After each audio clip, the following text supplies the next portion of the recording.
국민 지갑 수호 프로젝트 경제 속 오늘은 코로나 시대를 악용해 새롭게 변형된 보이스피싱 피해 예방법 알아봅니다.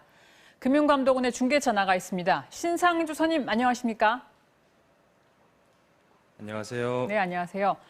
보이스피싱 사기 수법, 시대에 따라 진화가 정말 빠른 것 같습니다. 코로나 시대엔 또 어떻게 사람들을 속이고 있는지 먼저 사례를 중심으로 소개해 주시죠.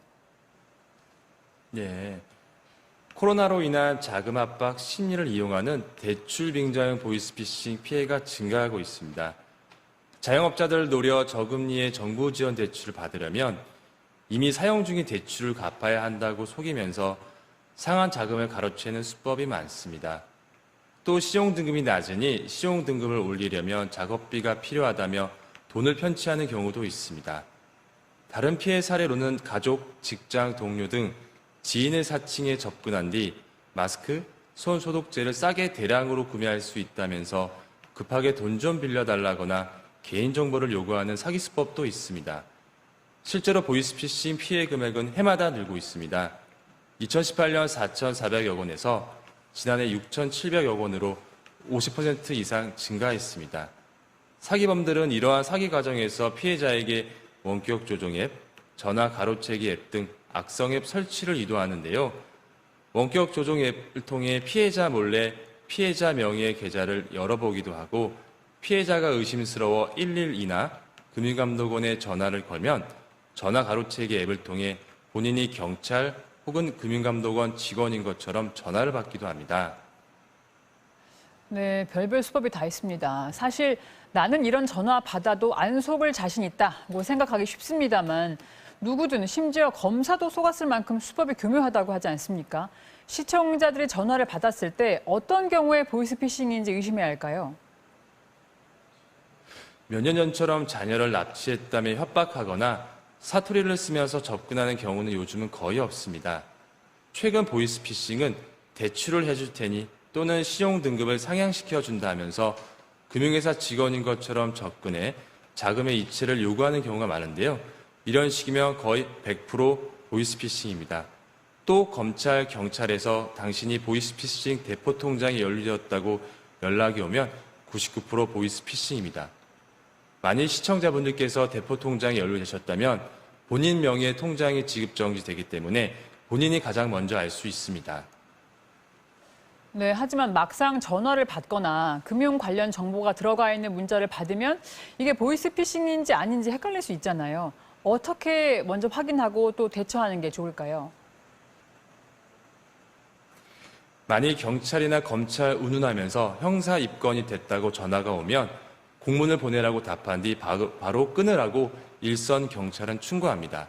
형사 절차의 진행은 우편 공문을 통해 진행되기 때문입니다. 또 대출 연장, 저금리 전환 등을 언급하며 문자나 SNS가 날라오면 거기서 설치하라는 스마트폰 앱이나 URL을 클릭하지 마시고 삭제하셔야 합니다.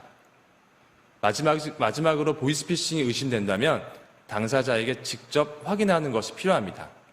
금융회사 직원이라고 했다면 그 금융회사 정식 콜센터에 아는 사람을 사칭했다면 직접 그 사람에게 확인해야 하셔야 합니다. 그리고 허위 결제 문자의 경우에는 신용카드사 콜센터로 직접 전화를 걸어야 합니다. 네, 근데 만약 보이스피싱을 당했다. 그럼 정말 당황스러운 걸 넘어서 절망적일 텐데 구제를 받을 방법은 있습니까? 피해를 입으신 경우 돈을 보냈거나 돈이 이체된 금융회사 콜센터에 전화해 해당 계좌에 대해 지급정지 신청을 하시고요. 해당 금융회사의 피해 사실을 작성해 피해 구제 신청서를 제출하게 되면 접수일로부터 2.5개월 이내에 금융감독원을 통해서 피해금을 환급받으실 수 있습니다. 네, 더 자세한 내용은 금융회사나 금감원에서 알아볼 수 있겠네요. 마지막 질문입니다. 보이스피싱 예방을 위해서 정부가 본격적인 대책을 마련했다고 하죠. 설명 부탁드리겠습니다. 올해 6월 정부에서 보이스피싱 피해 원천 차단을 위해 보이스피싱 척결 종합방안을 마련했습니다. 보이스피싱 범죄의 양대 숙주는 통장과 핸드폰인데요. 이번 대책에서는 통신에서의 핸드폰, 즉 범죄의 시작점인 대포폰 개설 방지에 큰 초점을 두고 있고요. 금융 분야에서는 금융 소비자의 피해가 원천적으로 발생하지 않도록 금융회사의 피해 예방 의무를 부여했습니다. 대표적으로는 이상거래 모니터링 시스템 강화, 악성앱 탐지 뱅킹 앱 도입 등이 주요 내용입니다.